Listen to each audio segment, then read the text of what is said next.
Car start చేయి, ఇంటికి వెళ్దాం. ఏంటమ్మా వెళ్ళేది? నువ్వు చేసే పని నాకేం నచ్చడం లేదు. ఏమైందిరా? ఏమైందంటావేంటమ్మా? ఇలానా మనం కోర్టులో కేసు గెలిచేది? ఆ సాక్ష్యాలన్నీ తప్పుడు సాక్ష్యాలే కదమ్మా. ఏం లాయర్ గారు, లా చదివిన మీరు కూడా ఏంటండి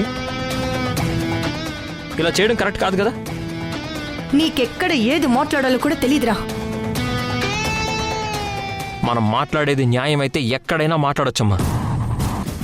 మనం జెన్యూన్గానే కేసు గెలవాలి. దొంగ సాక్ష్యాలతో వచ్చే గెలుపు మనకొద్దమ్మా. యష్, న్యాయం ధర్మం అంటే మనం ఇప్పుడు గెలవనరా. ఆ సింధునే గెలుస్తుంది. ఆ తర్వాత నీ ఇష్టం. లాయర్ గారు, మీరు బయలుదేరండి. రండి వెళ్దాం.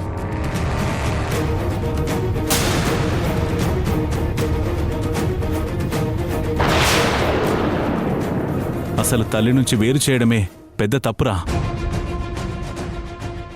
ఆ తప్పు ముందు ఈ తప్పులు ఒక లెక్క చెప్పు. పద యష్, మనం వెళదాం.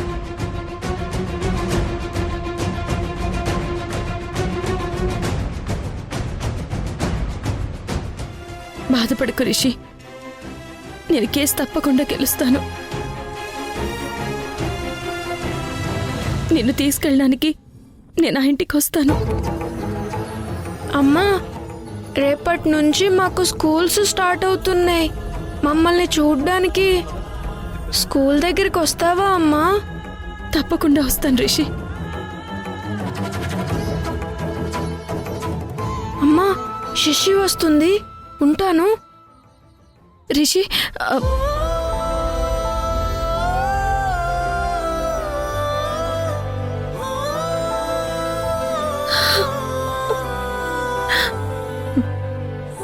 భగవంతుడా, మనసారా నా పిల్లలతో మాట్లాడుకోలేకపోతున్నాను.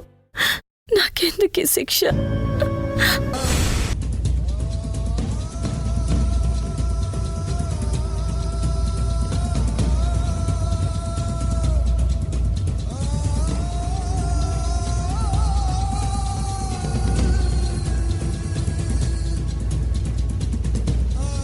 నాన్న, కేసు గెలిచామా? శశి, కోర్టు విషయాలన్నీ మీకెందుకు? మీ చదువు, స్కూల్, దాని మీదే కాన్సన్ట్రేట్ చేయండి.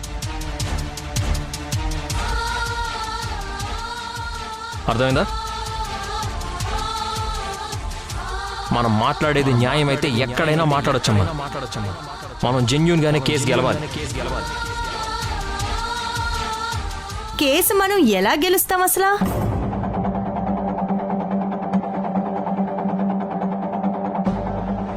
మనకి న్యాయం ధర్మం ముఖ్యం కదా.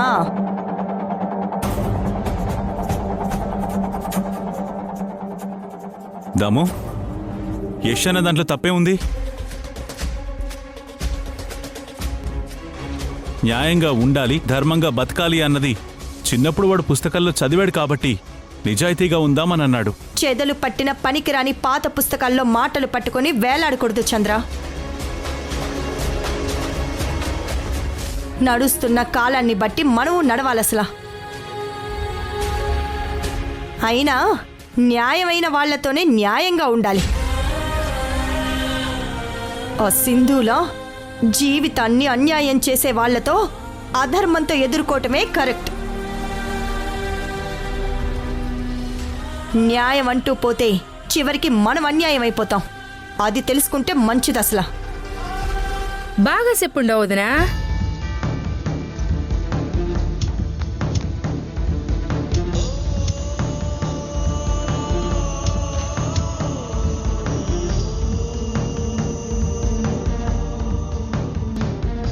రేయష్, మీ అమ్మ మాటలేం పట్టించుకోకు. నువ్వు న్యాయంగా కేసు గెలవాలి అనుకుంటున్నావు చూడు, అది నాకు చాలా బాగా నచ్చిందిరా.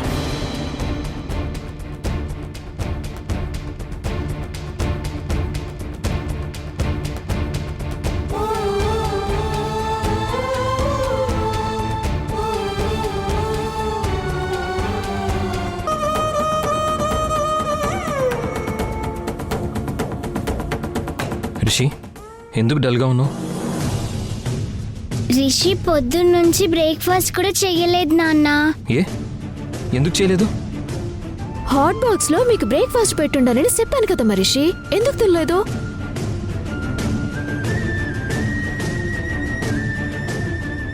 తండ్రిగా మీ ఇద్దరికీ చెప్తున్నా,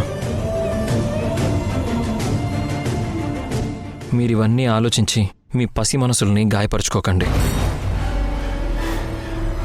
ఆడుకోండి, తినండి, బాగా చదువుకోండి. మీరెప్పుడూ సంతోషంగా ఉండాలి. అర్థమైందా?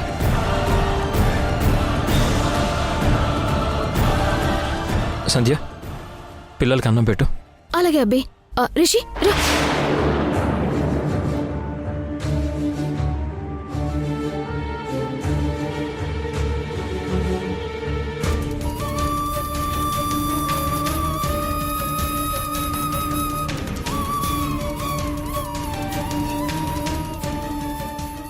వయసుకు మించి పిల్లలు ఆలోచిస్తున్నారంటే ఇదంతా పేరెంట్స్గా మా తప్పే. దానికి కారణం మాత్రం సింధు.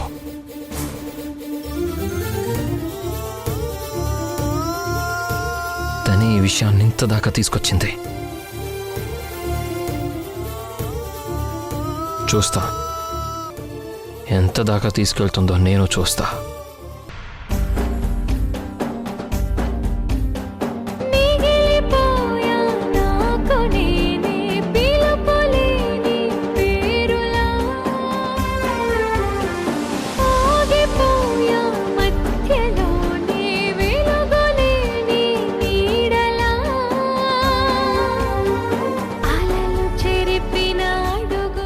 సింధు,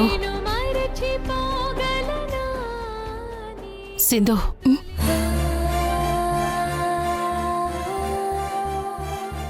పిల్లల గురించి నువ్వు ఇలా దిగులు పడుతూ కూర్చుంటే మనం ఏదీ సాధించలేం. నీ పిల్లలు నీ దగ్గరికి రావాలంటే ముందు మనం ఆ డాక్టర్ ఎక్కడుందో తెలుసుకొని ఆమెతో మాట్లాడి తనని సాక్షిగా కోర్టులో ప్రవేశపెట్టాలి. అప్పుడే మనం ఈ కేసు గెలుస్తాం. ముందు ఆ డాక్టర్ కోసం ట్రై చేయి. అలాగే అక్క.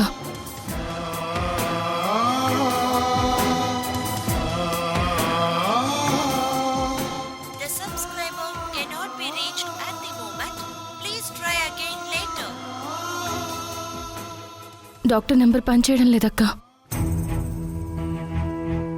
పోనీ ఆ డాక్టర్కి సంబంధించిన తెలిసిన వాళ్ళ నెంబర్ ఏదైనా ఉందా?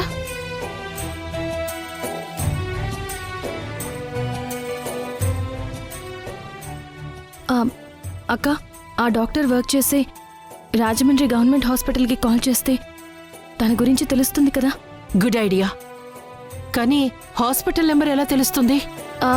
నెట్లో సర్చ్ చేద్దాం.